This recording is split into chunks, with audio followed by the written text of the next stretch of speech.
नमस्कार दोस्तों, भाइयों एवं बहनों। केंद्र राज्य एक बार फिर संसद में बिल पेश करने वाली है। एक ऐसा बिल जिससे कट्टरवादियों को बहुत बड़ा मिर्चा लगने वाला है और ऐसा बिल जिससे वक्फ बोर्ड को इतना बड़ा झटका लगने वाला है कि वो कभी सोचा भी नहीं होता।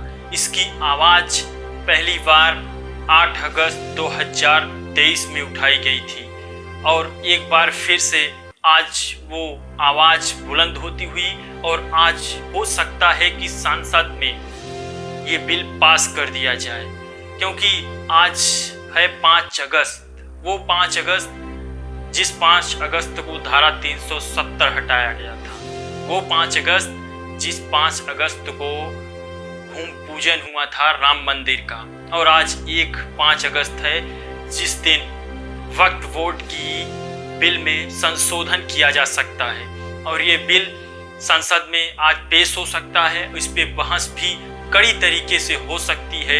आगे देखना है कि क्या होता है।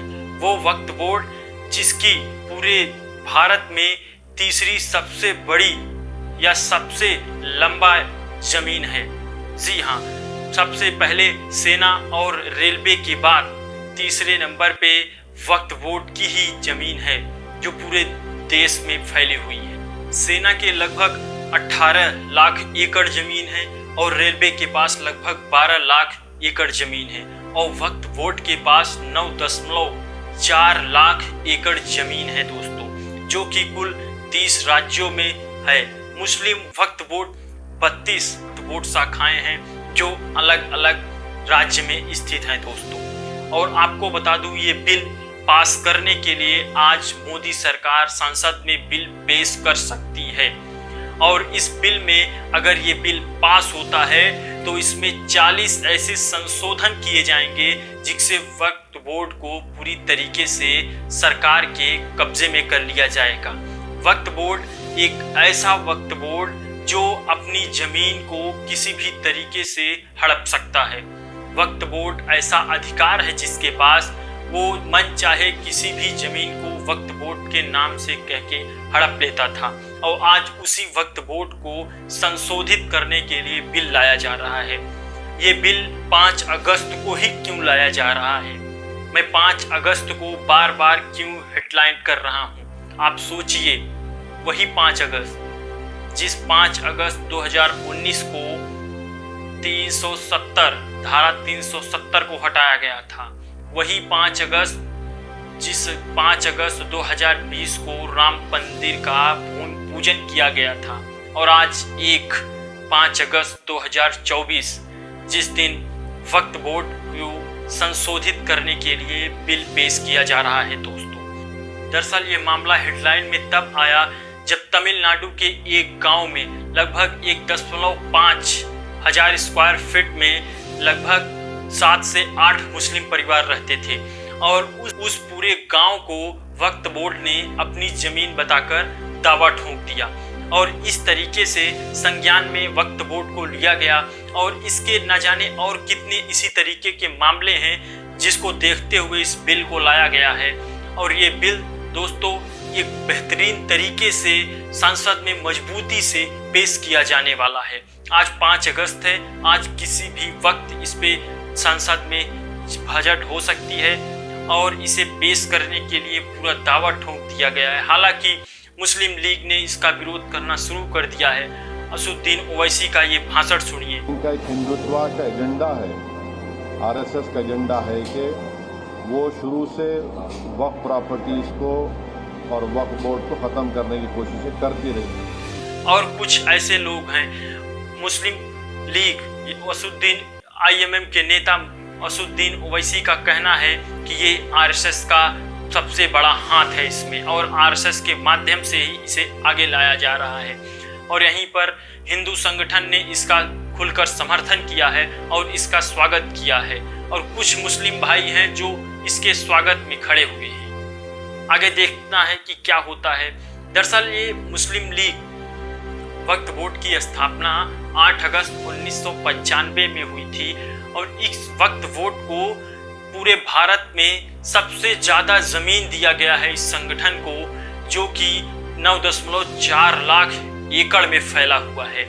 और इस वक्फ बोर्ड को अपनी मनमानी के लिए, इस पे अंकुश लगाने के लिए किया जा रहा है। अगर ये बिल पास होता है तो वक्फ बोर्ड की कुछ ऐसी शक्तियां हैं जो छिन सकती हैं। वक्फ बोर्ड किसी भी जमीन को अपने तरीके से नहीं हड़प सकता। वक्फ बोर्ड के 40 से अधिक ऐसे संशोधित किए जाएंगे बिल को, जो कि वक्फ बोर्ड की शक्तियों को कम कर देगा। वक्फ बोर्ड इस समय अपनी तरफ से दलीलें देना शुरू कर दिया है और मुस्लिम लीग के कुछ बड़े नेता हैं जो इसमें अपनी प्रतिक्रिया देते हुए दिख रहे हैं। अब आगे देखना होता है कि मुस्लिम लीग इस पे क्या अपना बयान देती है। लेकिन आज 5 अगस्त को ये बिल पेश हो सकता है संसद में और इसको लेकर पीएम मोदी आज बहस कर सकते हैं संसद भवन में, और आज नेता पक्ष और विपक्ष का भी बहुत कुछ झड़प हो सकता है। आगे देखना होता है कि क्या होता है। लेकिन ये जो वक्फ बोर्ड है वो लगभग सबसे ज़्यादा ज़मीन किसी संगठन का है तो वक्फ बोर्ड का है, क्योंकि सेना और रेलवे के बाद तीसरे नंबर पे सबसे ज़्यादा ज़मीन वक्फ बोर्ड के ही पास है। वक्फ बोर्ड का पूरा मामला क्या है आइए जानते हैं। दरअसल मामला ये है कि वक्फ बोर्ड की ज़मीनों पर जो भी बिल्डिंगें बनाई गई है, जो भी फैक्ट्रियाँ खोली गई हैं, जो भी कंपनियाँ खोली गई हैं, उन सब के जो पैसे होते हैं वो वक्फ बोर्ड के पास जाता है। इन सब की जितनी कमाई होती है वो वक्फ बोर्ड के पास जाती है, वो सरकार के पास नहीं जाती है। और ये वक्फ बोर्ड के पास अभी इतनी शक्तियाँ हैं कि वो किसी भी जमीन को मुस्लिम आबादी वाले क्षेत्र को अपने वक्फ बोर्ड के नाम से दावा करता रहा है। मुस्लिम लीग के नाम पे जहाँ पर मुस्लिम की आबादी बड़े पैमाने पर है, वहाँ पर वक्फ बोर्ड अपनी ज़मीनें बताने लगता है। और इन सब शक्तियों के कारण इनको संशोधन बिल लाना पड़ा। और ये संशोधन बिल आज नहीं, ये 2023 से ही लाया गया था। लेकिन एक बार संशोधन बिल लाने के बाद 353 और 30 सांसद इसके पक्ष में थे, लेकिन ये पारित नहीं हो पाया। और एक बार फिर से आज संसद में ये बिल पेश होने जा रहा है। अब देखना होता है कि इस पे कितना बहस होता है, कितनी गहरी बात होती है और कौन कौन से संशोधन इसमें किए जाते हैं। हालांकि सूत्रों के अनुसार ये पता चल रहा है कि 40 से अधिक संशोधन इसमें हो सकता है केंद्र राज्य के द्वारा। देखना होता है आखिर इसमें क्या क्या संशोधित होता है। आगे देखते हैं अगली वीडियो।